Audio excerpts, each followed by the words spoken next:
Buen día, amados. Vamos a retomar las clases después de una larga pausa. Abran sus Biblias en Romanos 9. Hoy vamos a estudiar Romanos capítulo 9. Recuerden que estamos en nuestro módulo sobre la soberanía de Dios y la libertad humana. Y nos quedan pocas clases para terminar este módulo.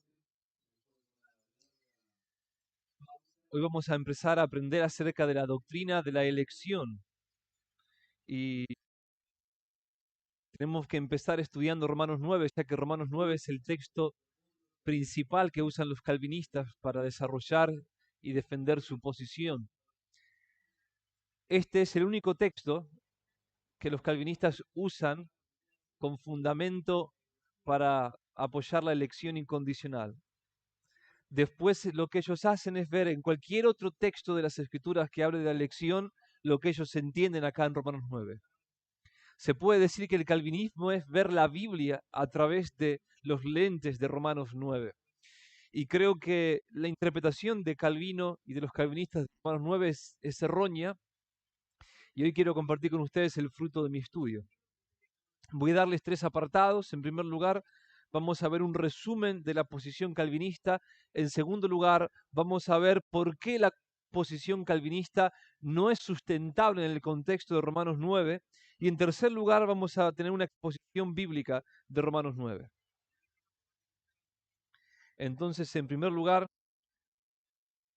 un breve resumen de la posición calvinista. El calvinista cree que en este texto Pablo está afirmando que Dios tiene el derecho de ser arbitrario en la salvación de los hombres, que Él puede salvar a una persona o puede salvar a otra incondicionalmente, sin nada que se encuentre en la persona que lo mueva a Él a elegir a esa persona. Así que Él podía elegir a uno o podría elegir a otro, podría salvar a uno o podría salvar a otro. Eso es lo que en síntesis los calvinistas creen que enseña Pablo en Romanos 9. Es en ese sentido que ellos leen en el versículo 18, Dios tiene misericordia del que quiere y al que quiere endurece. Ese al que quiere lo entienden de manera incondicional a las obras de la persona o a la fe de la persona o a cualquier cosa que se encuentre en la persona. Es decir, lo interpretan como una especie de arbitrariedad. No importa lo que las personas hagan en esta vida. En el versículo 16, Pablo dice que la salvación no depende del que quiere ni del que corre, sino de Dios que tiene misericordia. Y en las palabras de Calvino, esto significa nada existe en nuestra voluntad ni en nuestro esfuerzo para que nos contemos entre el número de los elegidos, sino que, dice él, hasta se excluyen nuestros deseos.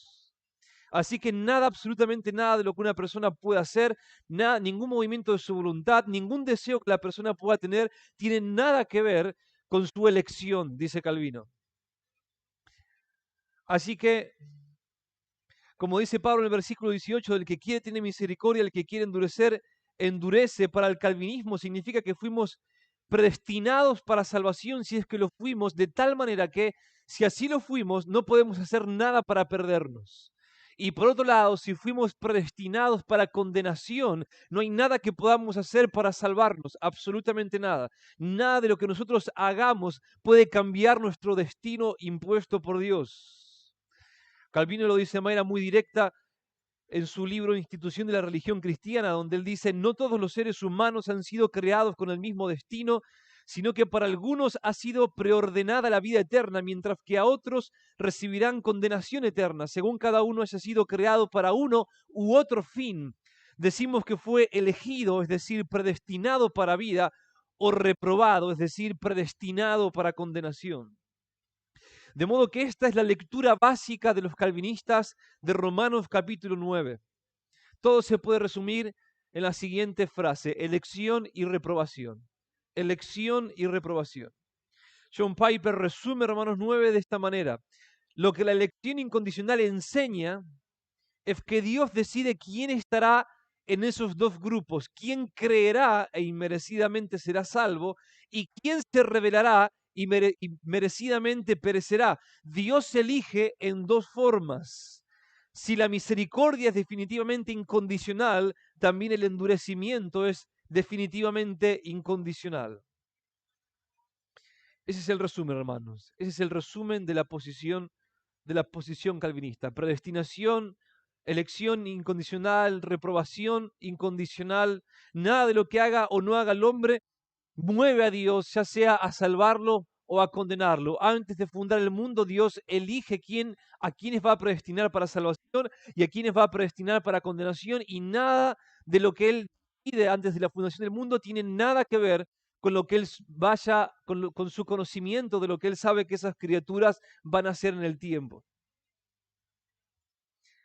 Ahora, Calvino llega al punto de dirigirse incluso a quienes entienden su calvinismo y se quejan del hecho de que Dios no les permite ser salvos, de que Dios no los predestinó para salvación, sino para condenación. Él les presta sus palabras para describir la queja de ellos y dice en su comentario de Romanos 9, ¿por qué Dios se ha de enojar contra nosotros si Él nos ha hecho tal y como somos y según su voluntad nos impulsa hacia donde quiere? Al condenarnos, ¿hace algo distinto que vengarse de su obra en nosotros? No podemos luchar contra Él. Aun cuando lo resistamos, Él nos vencería. Por tanto, sería una injusticia si nos destruye, y es una potencia desordenada aquella que Él manifiesta en contra nuestra. ¿Entienden lo que está diciendo? Los que entienden lo que Calvino está diciendo y se dan cuenta de que han sido predestinados para condenación, se quejan diciendo, ¿por qué vamos a ser condenados si no tenemos elección? ¿Por qué vamos a ser condenados si Dios está imponiéndonos nuestro destino? No hay nada que podamos hacer para cambiar nuestro destino. Nosotros no podemos volvernos a Él en arrepentimiento porque Él nos está endureciendo para no creer. Entonces es injusto que Él nos condene. Esa es la queja. Ahora, Calvino, en su comentario de Romanos 9, los llama inicuos y perros por quejarse de esta manera. Y finalmente les responde, Dios dispone y ordena cuanto quiere, y es una locura odiosa el que los hombres se planten en contra de Él, porque Dios tiene derecho de imponer a sus criaturas cuanto quiere. Esta es la razón por la que la cosa formada jamás debe disputar con aquel que la formó, porque éste tiene derecho a hacerla como quiera. Así que en resumen, hermanos, en resumen, la posición calvinista enseña que Dios tiene derecho de imponer cuanto quiere a sus criaturas respecto a su salvación. Dios es arbitrario en la salvación. No hay nada en la persona, absolutamente nada, ni bueno ni malo, que Él lo mueva a salvarla o a condenarla. Simplemente le impone un destino antes de que la persona misma sea creada. Y luego la persona no puede cambiar ese destino. Así que ese es el resumen de la posición calvinista. Veamos en segundo lugar, el segundo apartado, por qué Romanos 9 no enseña el calvinismo. ¿Por qué Romanos 9 no enseña el calvinismo? ¿Por qué la posición calvinista no es posible? Y voy a darles dos grandes motivos. El primer gran motivo es que es contraria a la interpretación calvinista el contexto de toda la Escritura. Es contraria al contexto de toda la Escritura. Wesley habla con sabiduría cuando él dice de Romanos 9 y la interpretación calvinista de Romanos 9, sea lo que sea que signifique, no puede significar eso. Sea lo que sea que signifique, no puede significar eso. ¿Por qué? Porque contradice el resto de la revelación bíblica. Las Escrituras nos dicen por todas partes, profeta tras profeta, maestro tras maestro, autor inspirado tras autor inspirado, que Dios no quiere la condenación de ningún hombre, sino que Él desea que todos los hombres sean salvos. ¿Cómo entonces Él predestinaría a algunos a condenación y otros a salvación incondicionalmente? En Ezequiel capítulo 18, versículo 32, el Señor dice, yo no me complazco en la muerte de nadie. Nadie, absolutamente nadie. Él quiere que todos sean salvos. Yo no me complazco en la muerte de nadie, declara el Señor Dios, arrepiéntanse y vivan. Esa es su buena voluntad. Arrepiéntanse y vivan. En 1 de Timoteo capítulo 2, versículo 4, él dice, quiero que todos los hombres sean salvos y vengan al pleno conocimiento de la verdad. Esa es su voluntad universal, que todos sean salvados, que todos vengan a conocerle a Él. En 2 de Pedro capítulo 3, versículo 9 se nos dice, que Él no quiere que nadie perezca, sino que todos vengan al arrepentimiento. Dios es, hermanos, omnibenevolente. omnibenevolente. Eso significa que Él quiere el máximo bien de cada una de sus criaturas y el máximo bien de cada criatura es su salvación. Él quiere que todos se arrepientan. Él no quiere que nadie perezca. Él no quiere que nadie muera en sus pecados, sino que todos sean salvos. Ahora surge una pregunta, ¿por qué no todos se salvan?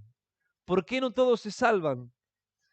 Bueno, la respuesta de las Escrituras es que la razón por la que la voluntad universal de Dios, de que todos sean salvados, no se lleva a cabo, se debe no a que Dios haya reprobado o predestinado para condenación a la vasta mayoría de los hombres y los endurezca secretamente para que no se salven, sino a que ellos simplemente usan la libertad que Dios les dio para rechazar su oferta de reconciliación. Eso es lo que las Escrituras dice. A las puertas de Jerusalén, Jesús llora conmovido por el rechazo de la ciudad a su oferta de reconciliación y él dice, Mateo 23, versículo 37, Jerusalén, Jerusalén, la que mata a los profetas y apedrea a los que son enviados a ella.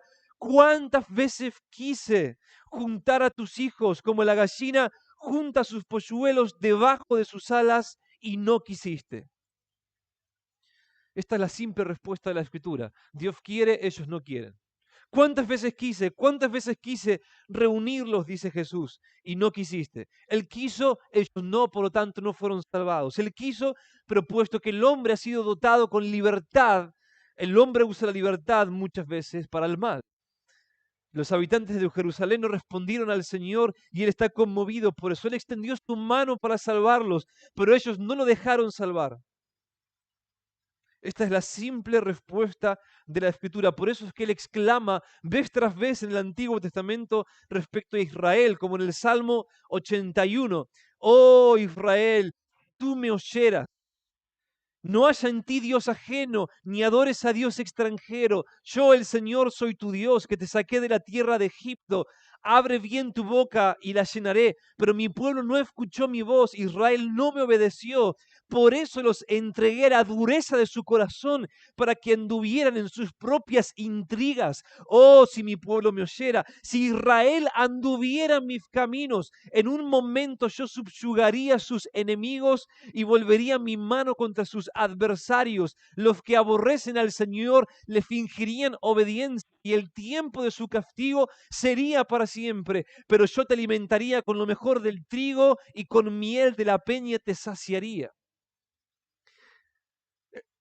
Imagínense que el Señor haya predestinado la incredulidad de los israelitas de los cuales se queja. El Señor estaría cometiendo un tremendo acto de hipocresía. Se estaría quejando por la desobediencia que Él mismo está provocando en Israel. Sería algo cruel y perverso. Esa es la conclusión a la que llevaría el calvinismo si fuese verdad. De hecho, cuando Dios fue acusado de no buscar el máximo bien de Israel, de no estar haciendo todo el bien posible por Israel a fin de que Israel sea salva, Él responde en Isaías capítulo 5, versículos 3 y 4, y ahora moradores de Jerusalén y hombres de Judá, juzgad entre mí y mi viña. ¿Qué más se puede hacer por mi viña que yo no haya hecho en ella? ¿Qué más se puede hacer por mi viña que yo no haya hecho en ella? Dios puede decir esto de cualquier pecador. ¿Qué más se puede hacer que yo no haya hecho por ellos? No había una gracia irresistible guardada bajo la manga. No había nada más que Dios pudiera hacer. Él hizo todo lo que podía hacer por ellos. Ellos no respondieron. Entonces Dios está libre de acusación. Él ha hecho todo lo que estaba en su poder.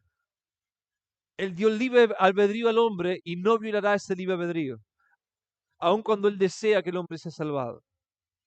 Así que la interpretación calvinista de Romanos 9 no es posible en primer lugar porque es contraria al contexto de toda la Biblia. Como dice Wesley, una vez más, sea lo que signifique Romanos 9, no puede significar eso. Ahora, en segundo lugar, la interpretación calvinista de Romanos 9 no solamente contrae la exégesis del mismo capítulo, como veremos en un momento, sino que es contraria al contexto total de Romanos 9, 10 y 11. Romanos 9, 10 y 11 es una misma unidad literaria. Es un bloque de pensamiento. No se puede estudiar Romanos 9, 10 y 11 de manera separada. Hay un mismo tema, un mismo hilo argumentativo. En el contexto total de Romanos 9 al 11, Pablo está tratando de demostrar que Dios no es injusto al rechazar a la nación de Israel y terminar su relación de pacto con ella, y en su lugar admitir a los gentiles debido a que los judíos están rechazando a Cristo mientras que los gentiles lo están recibiendo por la fe. Es lo que Pablo está tratando de demostrar. Aquellos de quienes Dios está teniendo misericordia en Romanos 9 son los gentiles, y a quienes está endureciendo judicialmente son los judíos incrédulos. Es por eso que en el versículo 25 Pablo cita al profeta Oseas para demostrar que lo que está sucediendo, el endurecimiento de los judíos, la salvación de los gentiles, ya había sido profetizado en el Antiguo Testamento y que por lo tanto nadie debía estar sorprendido. A los que no eran mi pueblo, dice el Señor, llamaré pueblo mío. Y a la que no era amada, amada mía. Esto dice de los gentiles. Y sucederá que en el lugar donde se les dijo, ustedes no son mi pueblo, allí serán llamados hijos del Dios viviente. Romanos 9, 25 y 26. Inmediatamente en el capítulo 10, versículos 19 al 21, Pablo vuelve sobre el mismo punto y añade, ¿acaso Israel no lo sabía? En primer lugar, Moisés dice, yo los provocaré a celos con un pueblo que no es pueblo, con un pueblo sin entendimiento, los provocaré a ira. E Isaías es muy osado y dice, fui hallado de los que no me buscaban. Me manifesté a los que no preguntaban por mí, pero en cuanto a Israel, dice, todo el día extendí mis manos a un pueblo desobediente y rebelde. Así que Pablo defiende que Dios no es injusto al abandonar a la nación de Israel y acoger a los gentiles, porque la nación de Israel durante tanto tiempo rechazó su llamado. Él extendió sus manos todo el día. He extendido mis manos a un pueblo desobediente y rebelde. Así que Dios no es injusto, explica Pablo, al rechazar finalmente a la nación de Israel y endurecer a la nación judicialmente y finalmente dar a los gentiles lo que se les había ofrecido primeramente los judíos, ya que los gentiles están recibiendo al Mesías, que primeramente fue enviado a los judíos y que ellos crucificaron. Toda la enseñanza de Romanos 9 tiene como fin llevarnos a esa conclusión. De hecho, de manera explícita, en los versículos 30 en adelante, Pablo nos dice esto mismo. Esta es su conclusión. Después de toda su disertación, él pregunta, ¿qué diremos entonces? Que los gentiles que no iban tras la justicia alcanzaron justicia, esto es justificación por la fe. Es decir, la justicia que es por la fe, aclara Pablo. Pero Israel, que iba tras una ley de justicia, no alcanzó esa ley. ¿Por qué? ¿Porque Dios los reprobó? ¿Porque los predestinó para condenación? No, no dice eso. Porque no iban tras ella por fe, sino como por obras. Tropezaron en la piedra de tropiezo, tal como está escrito. De aquí pongo en Sión una piedra de tropiezo y roca de escándalo, y el que crea en él no será avergonzado. Esta roca es Cristo. Cristo fue enviado primeramente a los judíos, ellos le rechazaron, en consecuencia Dios judicialmente los endurece. En segundo lugar, Cristo es ofrecido a los gentiles creen, Dios los salva. ¿Dónde está la injusticia? Ese es todo el argumento de Pablo. El tema de Romanos 9 no es la elección incondicional, es la impecabilidad de la justicia de Dios, en este caso, entre judíos y gentiles.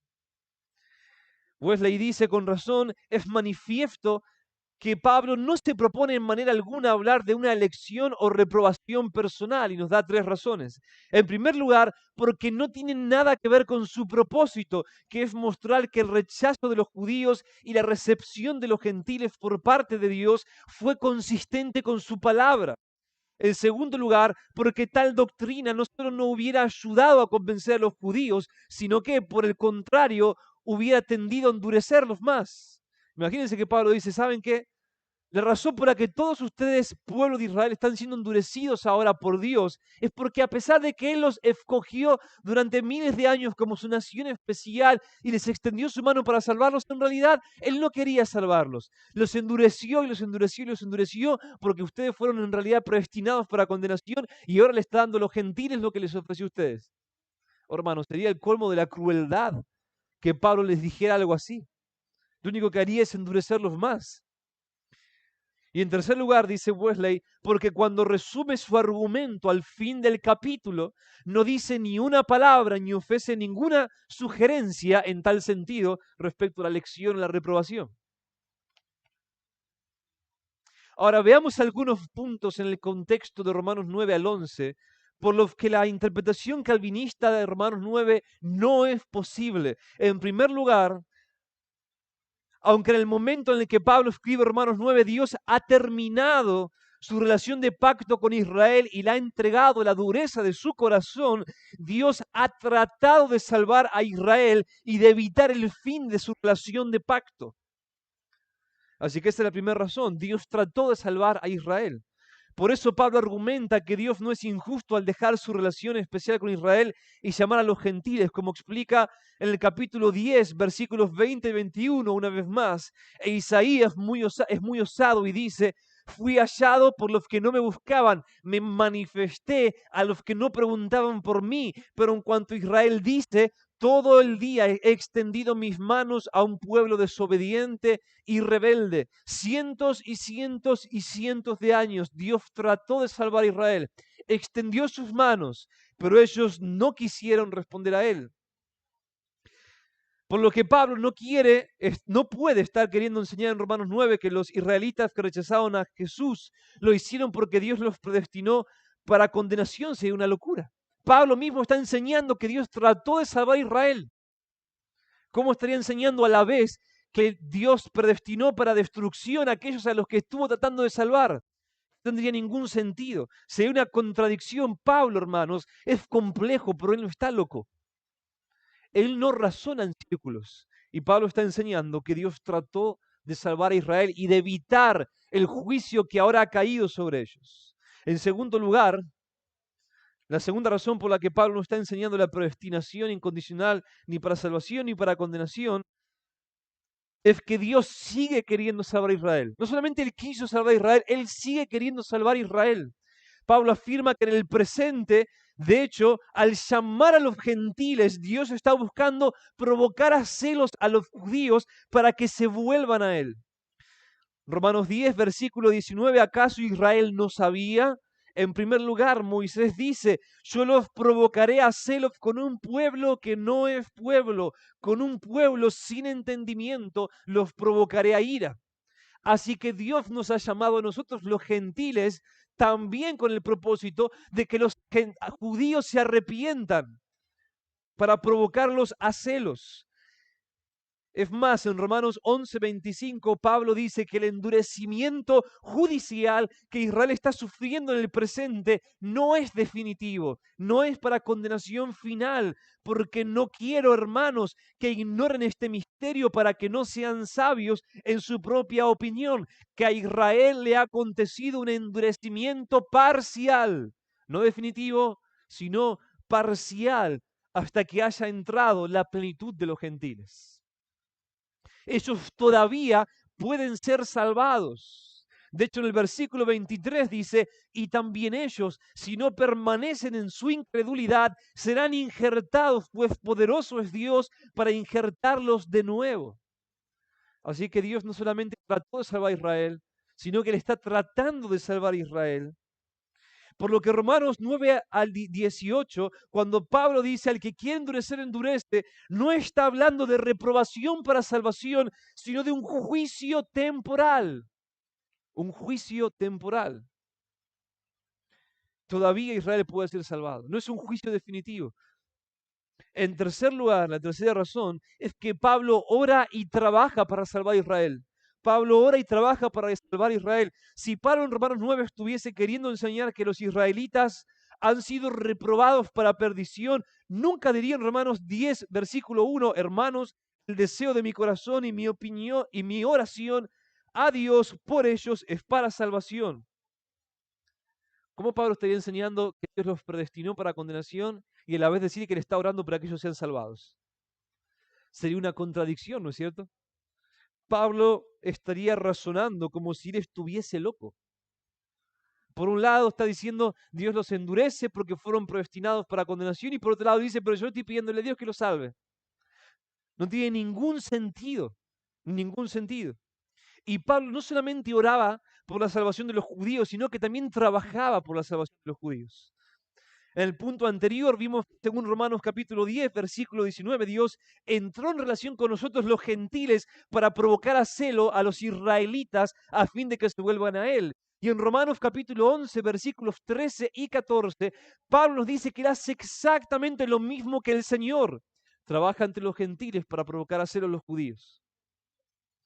Pero a ustedes hablo, gentiles. Entonces, puesto que yo soy apóstol de los gentiles, honro mi ministerio si en alguna manera puedo causar celos a mis compatriotas y salvar a algunos de ellos.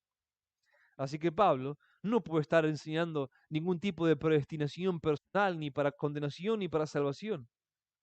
En cuarto lugar, cuarta razón, los gentiles salvados todavía corren el riesgo de perder su salvación si son descuidados. Los gentiles de quienes, según Romanos 9, Dios está teniendo misericordia, todavía pueden perder su salvación. Por lo tanto, se sigue la predestinación incondicional para salvación no existe.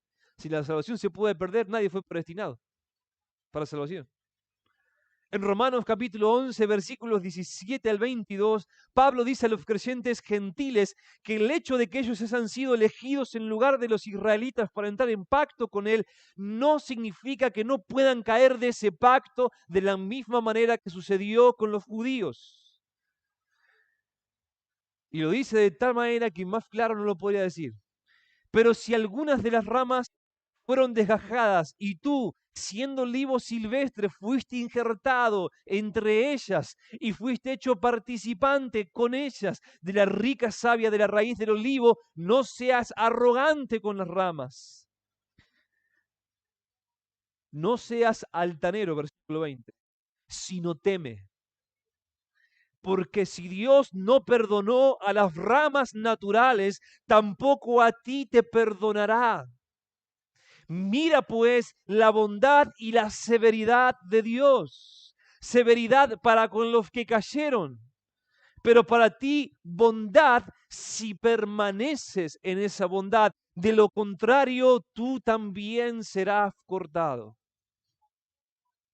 Pablo jamás amenazaría con la pérdida de la salvación a los mismos que, por otro lado, estuviese creyendo que fueron predestinados para salvación. ¿No es cierto? Sería una locura.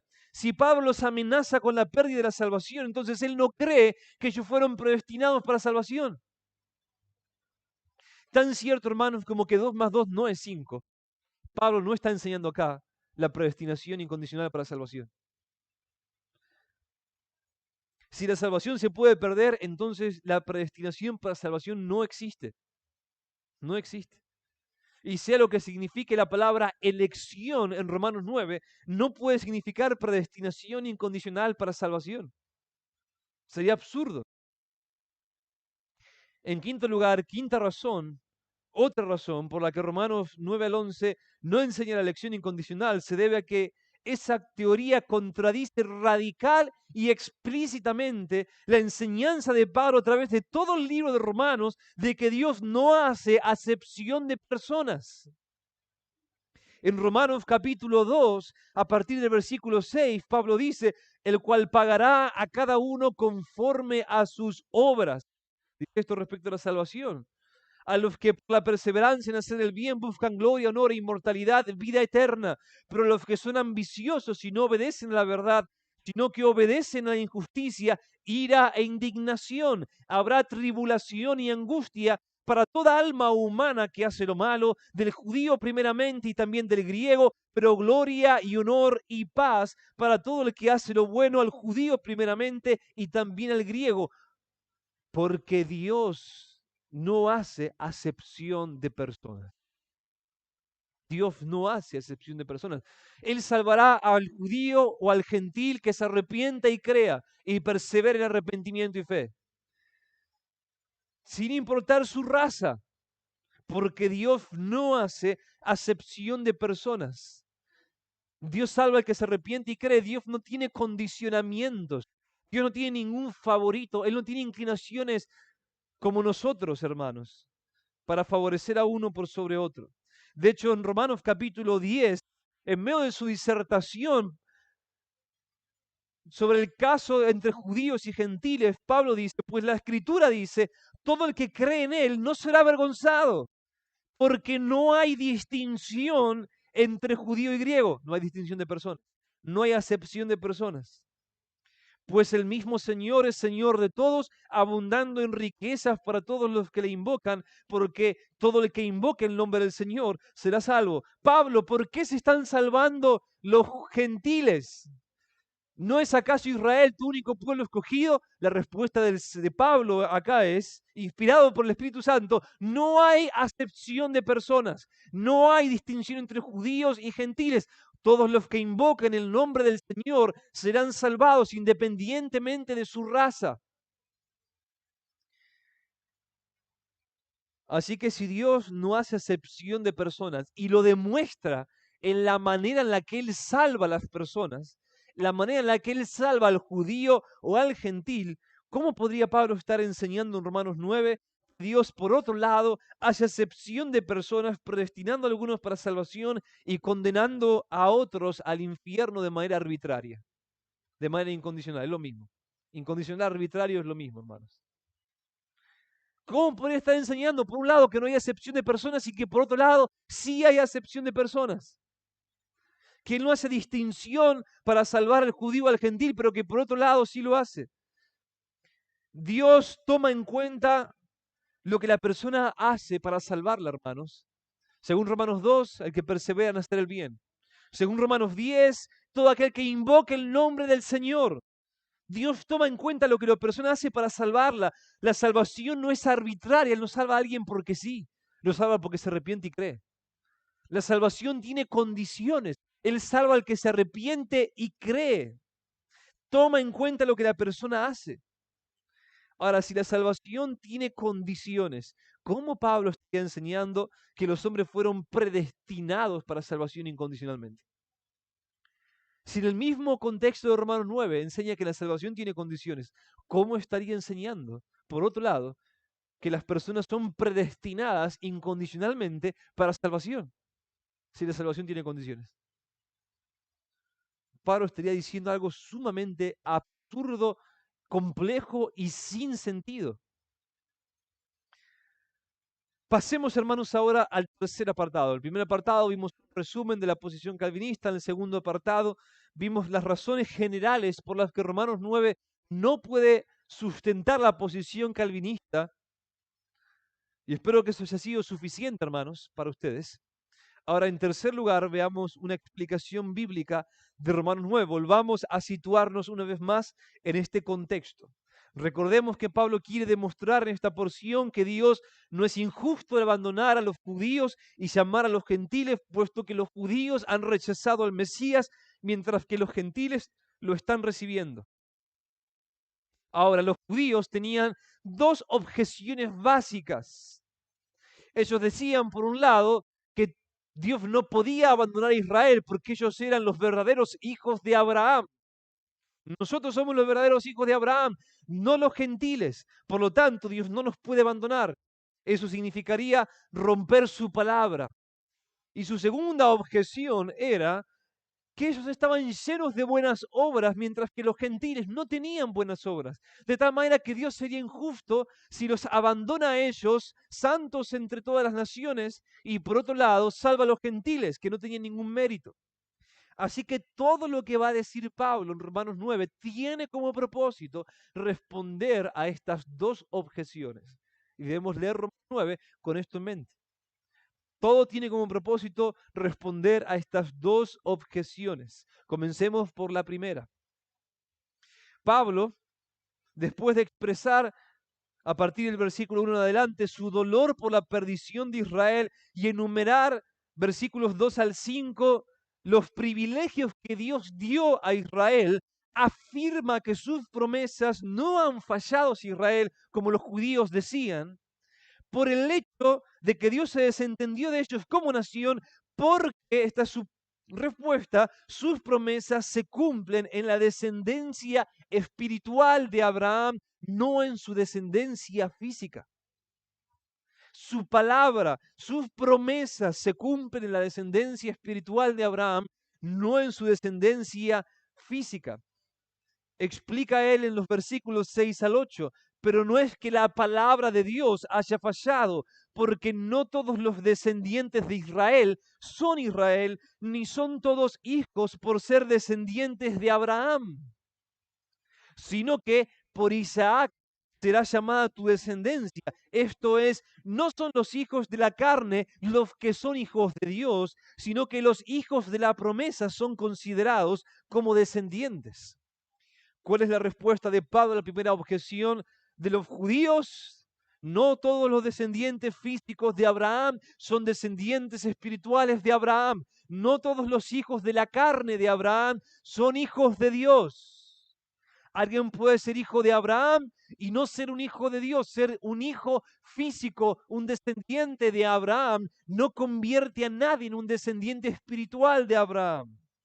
Y es en el Israel espiritual que se encuentra adentro del Israel físico y carnal en quien se cumplen las promesas de Dios.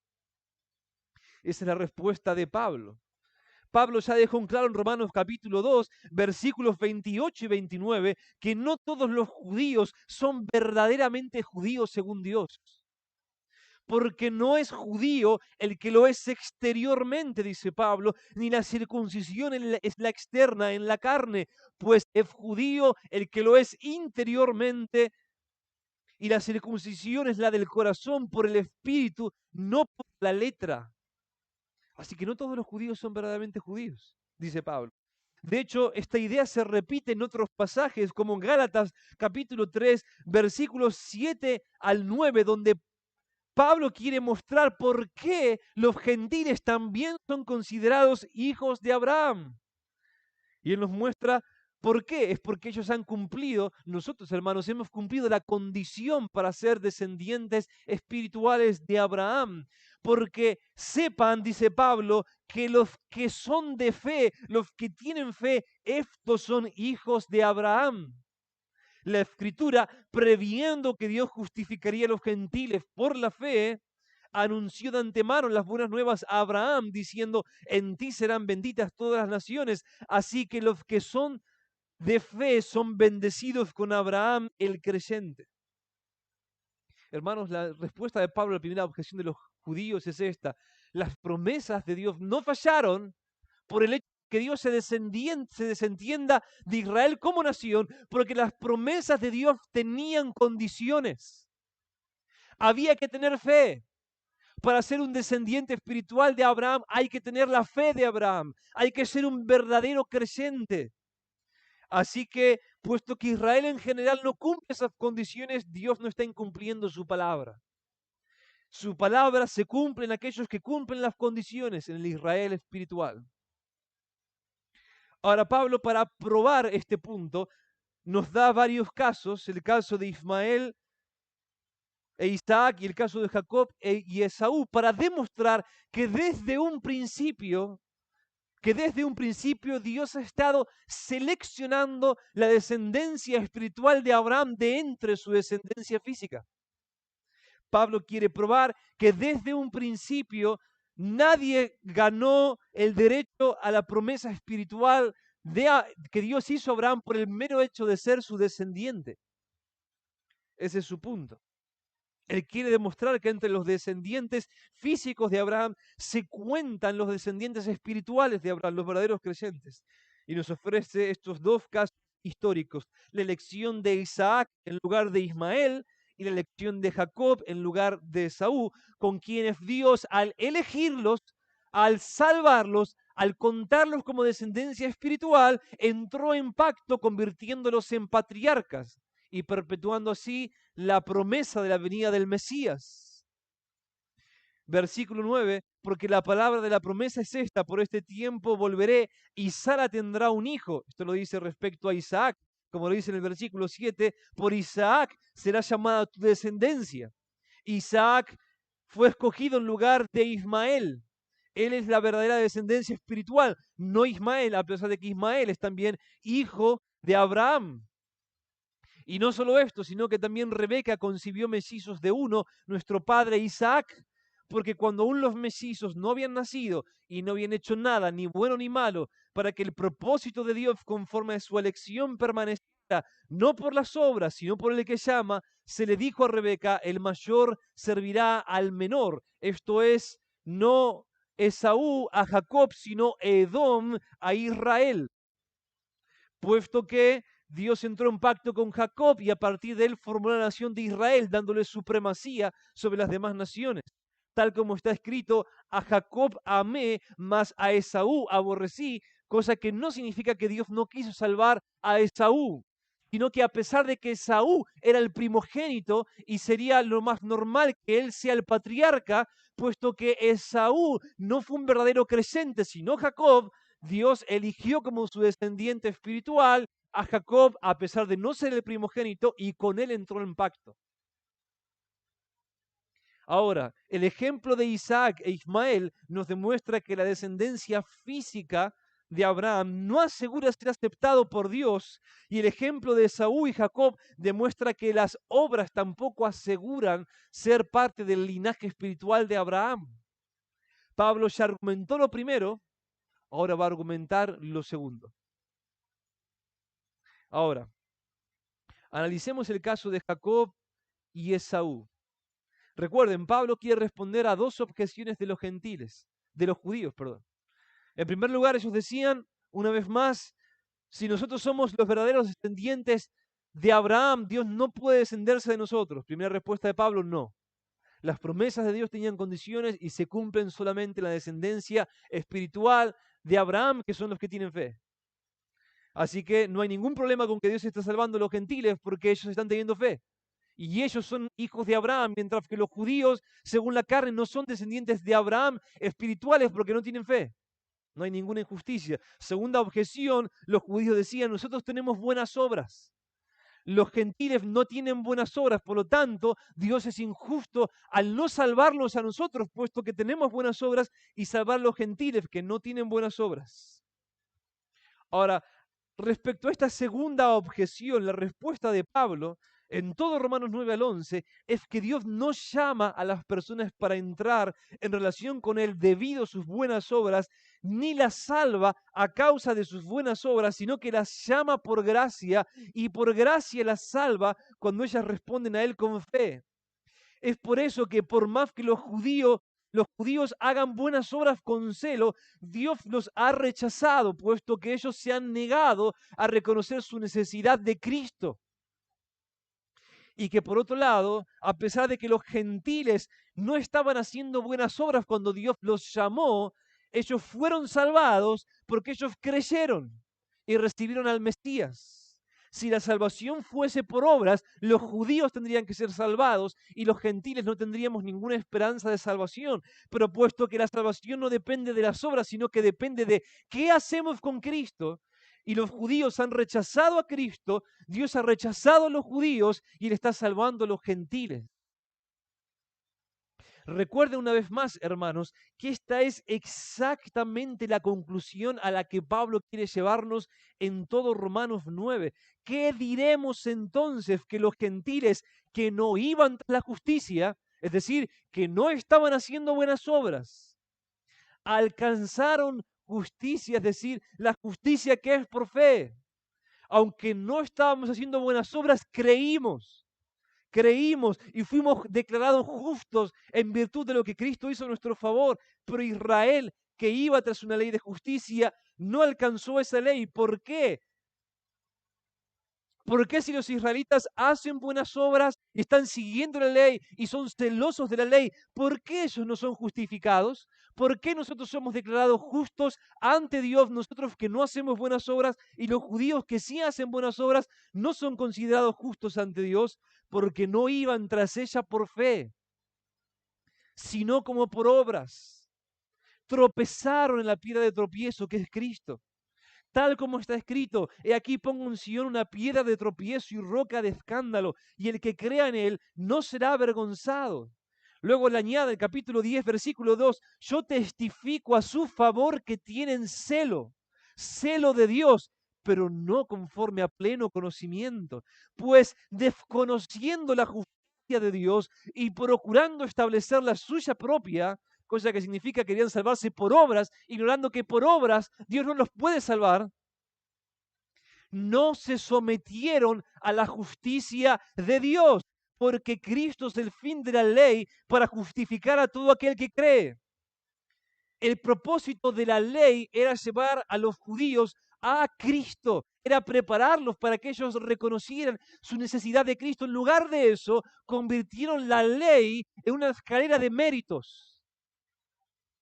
La usaron como un medio para obtener su aceptación delante de Dios, no para reconocer que necesitaban un Salvador. Es por eso que Dios está salvando a los gentiles que no hacíamos buenas obras y que está condenando a los judíos que hacen buenas obras. ¿Por qué, hermanos? Porque la salvación no es por obras, sino por fe. ¿Dónde está la injusticia? Ese es el punto que quiere probar Pablo. ¿Dónde está la injusticia? Los judíos, por más buenas obras que hagan, no pueden obligar a Dios a cambiar los términos en los que Él ha decidido ofrecer su misericordia. Deben reconocer, humillarse y recibir a mi Hijo. Los judíos no lo hacen, los gentiles sí. Nosotros, a pesar de tener una vida inmoral, lejos de la ley de Dios, lejos de toda buena obra, hemos reconocido nuestra culpa, nos hemos humillado y hemos recibido a Cristo como nuestro Salvador y Señor, y Dios nos ha declarado justos en virtud de lo que Él hizo. Ese es el punto de Pablo. Eso es lo que Pablo está queriendo probar en Romanos 9, y por eso usa el caso de Jacob y Esaú. Por eso usa el caso de Jacob y Esaú. Él quiere demostrar que desde un principio la descendencia espiritual de Abraham no fue elegida en base a sus buenas obras. Es por eso que él dice que Jacob fue elegido en vez de Esaú cuando todavía no habían hecho nada ni bueno ni malo para que el propósito de Dios conforme a su elección permaneciera no por las obras, sino por aquel que llama. ¿Entienden el lenguaje de Pablo, hermanos? ¿Por qué Pablo usa este lenguaje? Dios está dejando muy en claro que Él no está tomando a Jacob por sobre Esaú debido a las buenas obras que ellos harían después de su nacimiento, porque la salvación no es por obras. De la misma manera que no está salvando a los gentiles en lugar de los judíos por las obras. De hecho, Pablo, para poner tan claro el punto de que la salvación no es por obras, nos muestra que Dios dijo que su elegido sería Jacob en lugar de Esaú antes de que ellos nacieran. Que Dios entraría en pacto con Jacob y no con Esaú, que el patriarca sería Jacob, a pesar que el patriarcado le correspondía a Esaú por ser el primogénito, pero no sería Jacob. ¿Por qué, hermanos? Porque Esaú en el tiempo, finalmente fue un apóstata. Según Hebreos capítulo 12, versículo 6, Esaú apostató. Esaú es un ejemplo de un apóstata. Que no haya ningún profano como Esaú, nos dice el autor de Hebreos. Que no haya ninguno con un corazón incrédulo como Esaú, que ya no halló lugar para arrepentimiento. No obstante, Jacob, a pesar de que fue un tramposo en el comienzo de su juventud, cuando Dios lo llamó en Peniel, él se arrepintió de sus pecados y se convirtió en un verdadero descendiente espiritual de Abraham. Es por eso que el que fue salvado fue Jacob y no Esaú. Es por eso que Dios eligió como descendiente espiritual a Jacob y no a Esaú. Es por eso que Dios entró en pacto con Jacob y a partir de él formó la nación de Israel y no a partir de Esaú. ¿Entienden el punto, hermanos? El Salmo capítulo 4, versículo 3 nos dice, Jehová ha escogido al piadoso para sí. ¿A quién escogió el Señor? Al piadoso para sí. Ese es el que el Señor eligió. Ser escogido acá es sinónimo de ser tomado, sinónimo de ser salvado. ¿A quién escoge? ¿A quién toma el Señor para sí? ¿Quiénes son sus verdaderos hijos? Aquellos que son piadosos. Y en el tiempo, el piadoso fue Jacob y no Esaú. Y eso no tuvo nada que ver con las buenas obras que ellos hicieran o no hicieran. Tuvo que ver con la fe. Si fuese por las obras, los dos tendrían que ser condenados porque eran un desastre los dos. Pero como la salvación es por fe y no por obras, y Jacob creyó, Jacob fue salvado. ¿Entienden el punto, hermanos? Eso es lo que Pablo está queriendo demostrar y por eso usa el caso de Jacob y Esaú. La salvación no es por obras, sino por aquel que llama. Y cuando Dios llamó a Jacob, Jacob creyó, igual que estamos haciéndolo ahora los gentiles. Ahora, teniendo esto en mente, resulta más sencillo entender el hilo argumentativo de la defensa de la justicia de Dios que Pablo hace de los versículos 14 en adelante. ¿Qué diremos entonces? ¿Que hay injusticia en Dios? De ningún modo. ¿Acaso Dios es injusto al haber salvado a Jacob y no a Esaú? No, porque Jacob fue verdadero creyente, Esaú no lo fue.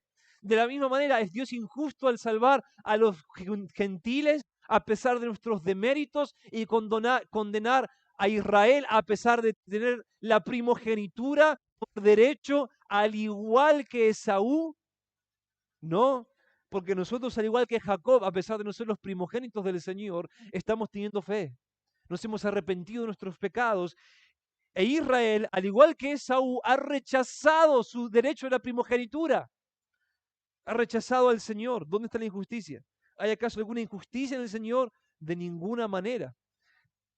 Esaú podría haber sido salvado si él se hubiese arrepentido. E Israel se podría haber salvado. Tantos años tuvieron, tantas oportunidades. ¿Dónde está la injusticia? En ningún lado.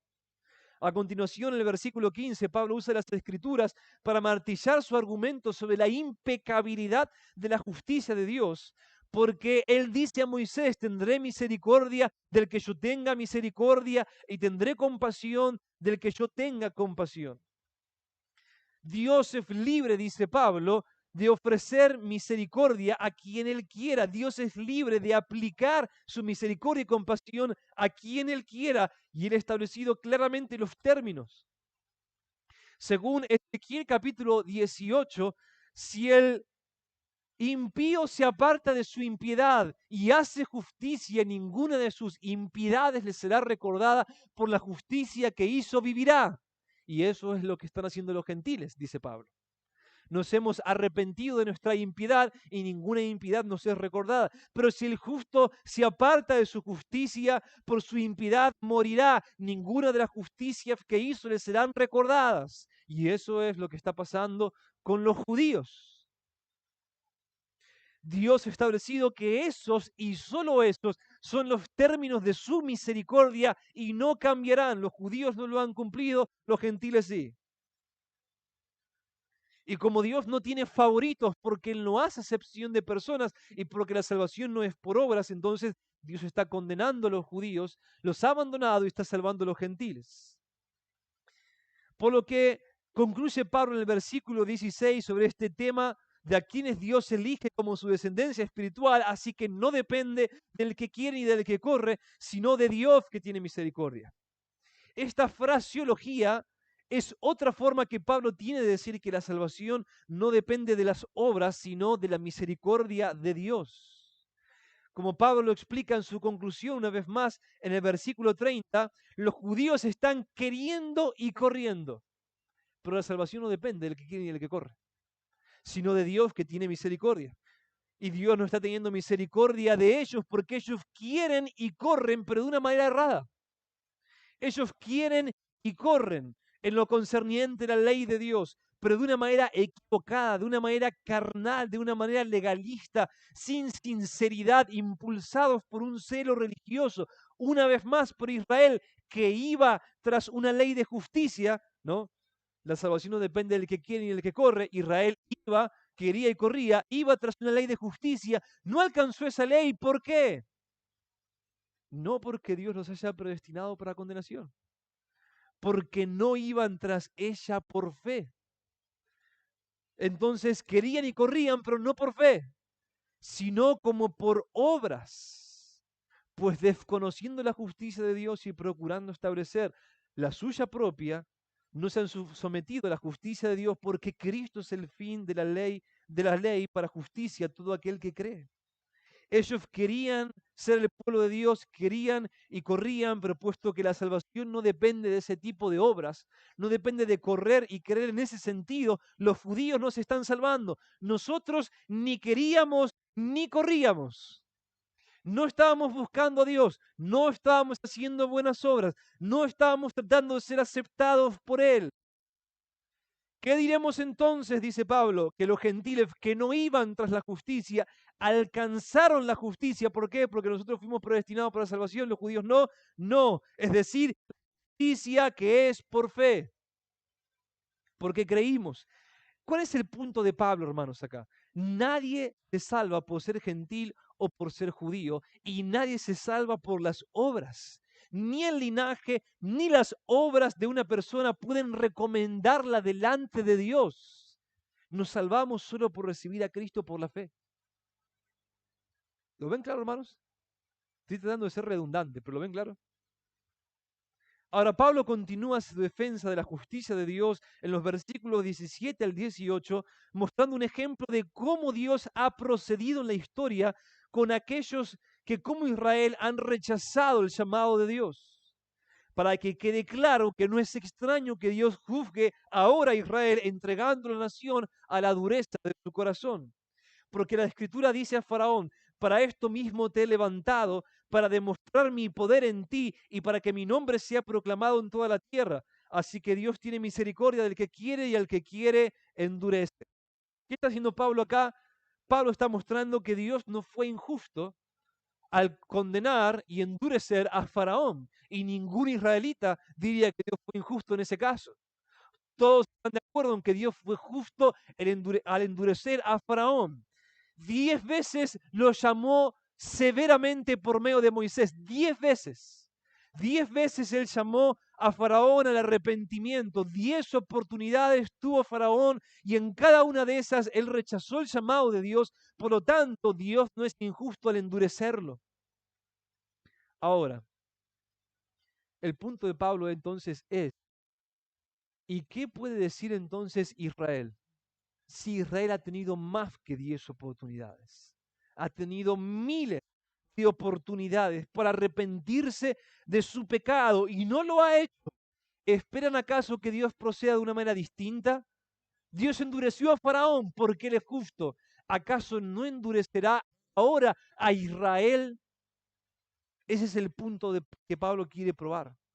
Dios es libre de tener misericordia del que quiere y de endurecer al que Él quiere, pero Dios no usa esta libertad de manera arbitraria. Eso es lo que está queriendo mostrar Pablo. Todo lo contrario de lo que el calvinismo enseña. Todo lo contrario. Él no quiere nada que no sea justo y santo. Él quiere tener misericordia del que se arrepiente y cree, y Él quiere endurecer al que no se arrepiente y cree. Y puesto que Dios no hace acepción de personas, porque eso sería inmoralidad, Dios está endureciendo a su pueblo escogido y está salvando a los gentiles. Y eso demuestra que Él no cambia sus términos. Luego en el versículo 19, Pablo le presta palabras a la queja de los judíos que se quejan de lo que Pablo está queriendo decir. Se quejan de que Dios los está endureciendo. Me dirás entonces: ¿por qué pues todavía reprocha a Dios? Porque ¿quién resiste a su voluntad? Ahora este es el colmo de la insolencia. Los judíos se quejan de que Dios los está endureciendo después de que durante tantos años ellos han rechazado la misericordia de Dios. Ellos no quisieron atender a su voz y ahora se quejan de que los haya entregado la dureza de su corazón, por lo que Pablo truena una respuesta, declarando que Dios tiene derecho soberano de endurecerlos. Al contrario, ¿quién eres tú, oh hombre, que le contestas a Dios? ¿Dirá acaso el objeto moldeado el que lo moldea: ¿por qué me hiciste así? ¿O no tiene el alfarero derecho sobre el barro de hacer de la misma masa un vaso para uso honorable y otro para uso ordinario? ¿Y qué si Dios, aunque dispuesto a demostrar su ira y hacer notorio su poder, soportó con mucha paciencia a los vasos de ira preparados para destrucción. Dios ha tenido más paciencia con Israel que con Faraón. Y aún así, su benignidad no los llevó al arrepentimiento. ¿De qué se quejan ahora de que Dios los endurece? ¿De qué se quejan ahora de que Dios los abandona? A continuación, Pablo va a decir algo maravilloso, hermanos. Los judíos estaban atónitos ante la elección de los gentiles como linaje de Abraham, porque, como ya hemos visto, no somos descendientes físicos de Abraham, y por otro lado, porque no teníamos buenas obras.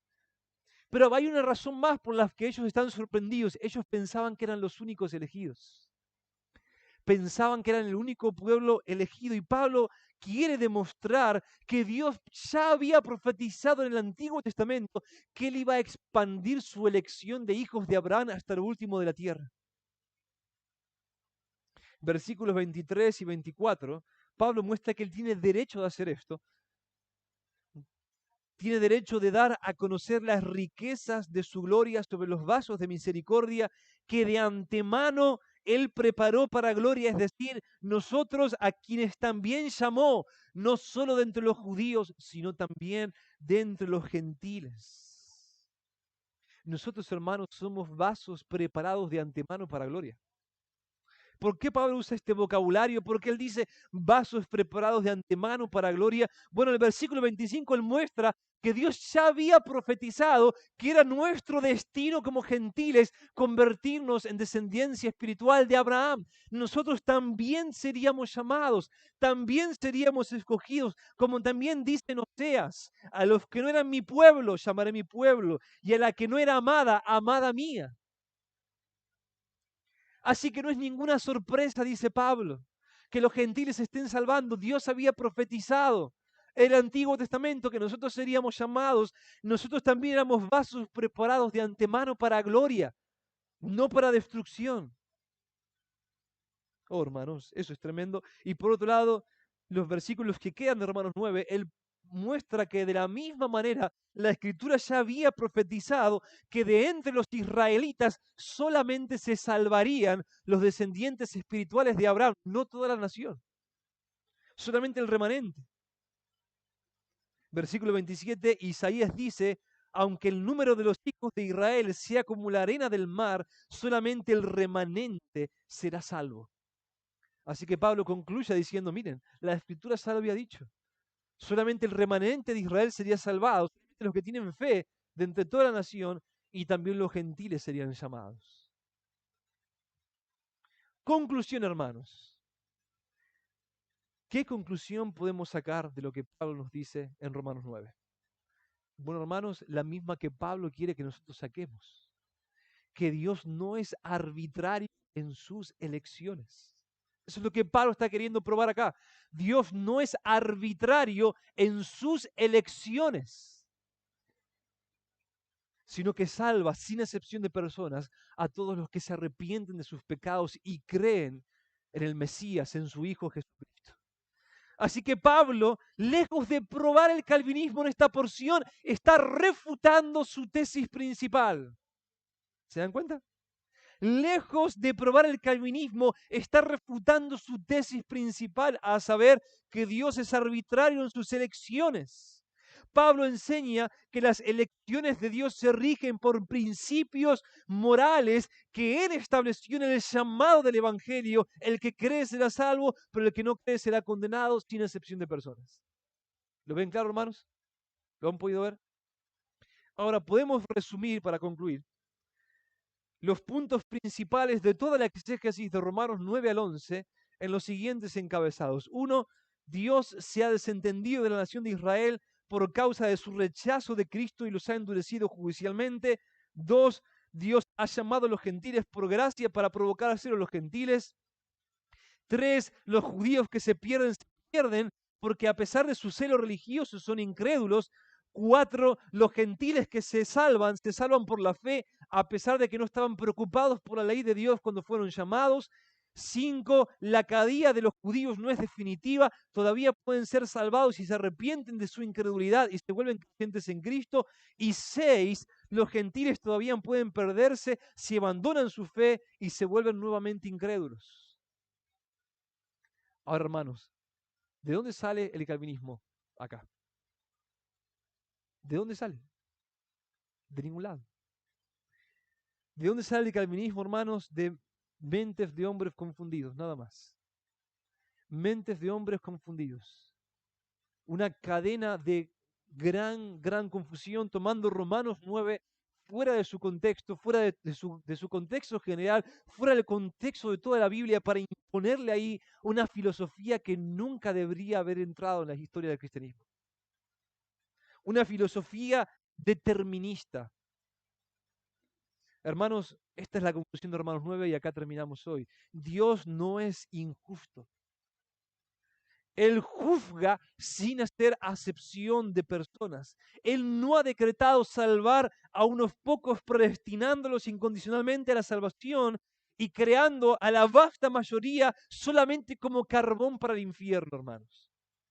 Él no ha hecho eso.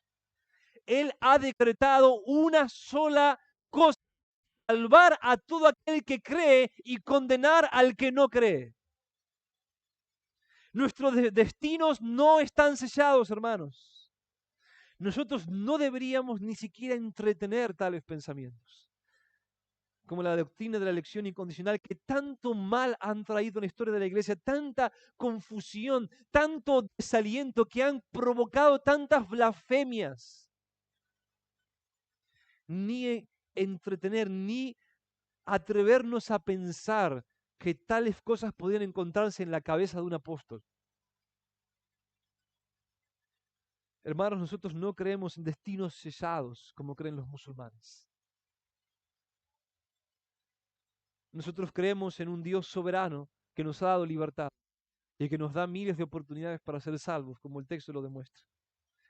Creemos que todos los que se salven todos los que crean serán salvados, y que de entre los que creen, los que perseveran hasta el fin, esos serán salvos, por lo que los que crean estar firmes tengan cuidado, no sea que caigan.